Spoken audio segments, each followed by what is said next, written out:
नमस्कार मित्रांनो, आज मी तुम्हाला एका आरोग्यदायी भाजी कशी करायची ते सांगणार आहे। ती आहे करटुल्याची भाजी। हे पहा, अशी छान करटुले आता श्रावण महिन्यामध्ये बाजारात असतात। ती घ्यायची, स्वच्छ धुवायची आणि अशी पुसून ठेवायची। त्यानंतर ते करटुले हे असे छान चिरून घ्यायचे। यासारखे छोटे छोटे त्याचे पीसेस तयार करायचे आहेत। हे पहा, अशी छान अशी बारीक बारीक चिरून ही करटुल्याची भाजी आपण आता करणार आहोत। हे पॅनमध्ये असं तेल टाकायचं आहे। जास्त तेल नाही टाकायचं, थोडं तेल टाकायचं, जेणेकरून ही आरोग्यदायी भाजी तयार होईल। त्यामध्ये असे मोहरी टाकायची आहे। श्रावण महिन्यामध्ये हे करटुले बाजारात उपलब्ध असतात, महाग असतात, परंतु आपल्या आरोग्याच्या पुढे पैशाला काही किंमत नाही असं ज्या आपण म्हणतो त्याप्रमाणे असं हे करटुले बारीक चिरून घेतलेले आहेत। आणि आता पॅनमध्ये अशी मोहरी टाकलेली आहे। ही पूर्ण मोहरी तडतडली की त्यामध्ये आपल्याला हे करटुले टाकायचे आहेत। हे पहा, आता ही पूर्ण मोहरी तडतडली आहे आणि त्याच्यामध्ये हे आपण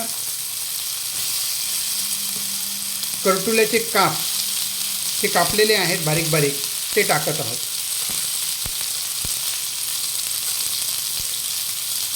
करटुल्याचे काप मी पूर्ण याच्यामध्ये टाकलेले आहेत। असे छान हे करटुल्याचे काप परतून घ्यायचे आहेत।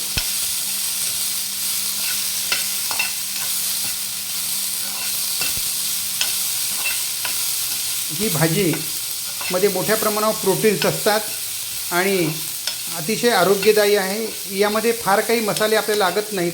अगदी हळद, तिखट, मीठ हे एवढं मसाले पुरेसे आहेत। आता याच्यात हळद टाकायची आहे।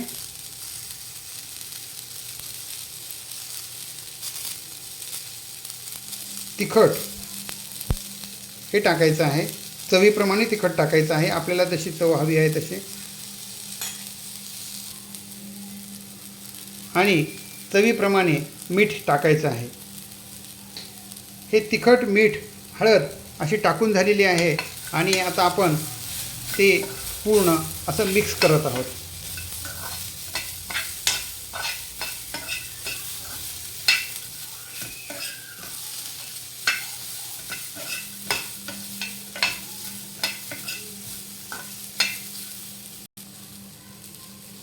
शेंगदाण्याचं कूट जर आपण त्यात टाकलं तर अजून उत्तम चव लागते आणि प्रोटीन्स पण अधिक चांगल्या प्रकारे त्यात तयार होतात। तर मी शेंगदाण्याचं कूट टाकलेलं आहे आणि शेंगदाण्याचं कूट टाकल्यानंतर त्याला असं परतून घ्यायचं आहे।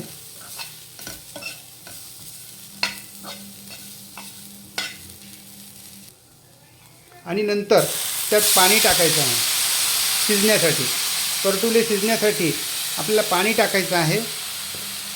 हे पहा, मी आता त्यात पाणी टाकलेलं आहे।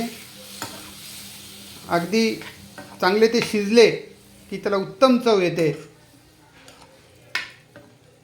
आणि याच्यावर झाकण घालून ठेवायचं आहे जेणेकरून ती चांगले शिजतील।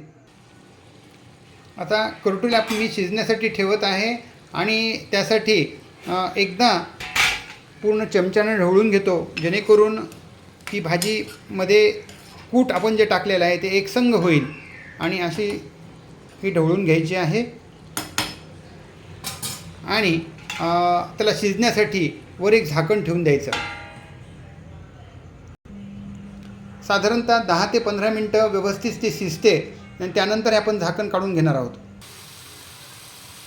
आता ही करटुल्याची भाजी अशी छान शिजलेली आहे आणि अगदी आता ही खाण्यास तयार आहे। भाकरीसोबत आपण ही भाजी याचा आस्वाद घेऊ शकतो। हे पहा, छान असे करटुले शिजलेले आहेत।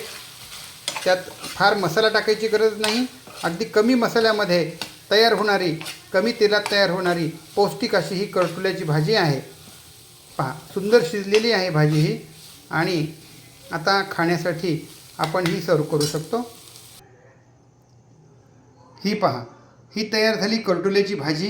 त्याच्यासोबत नाचणीची भाकरी आणि काकडी हा असा आरोग्यदायी आपला मेवा आपण आपल्या घरच्या घरी छान करटुल्याची भाजी करू शकतो. करटुल्याची भाजी अतिशय पौष्टिक असते आणि ही फक्त श्रावण महिन्यामध्येच सगळीकडे उपलब्ध असते. तेव्हा मित्रांनो, नक्की ही भाजी घरी आणा आणि मी आत्ताच आपल्याला पाककृती पूर्ण सांगितलेली आहे.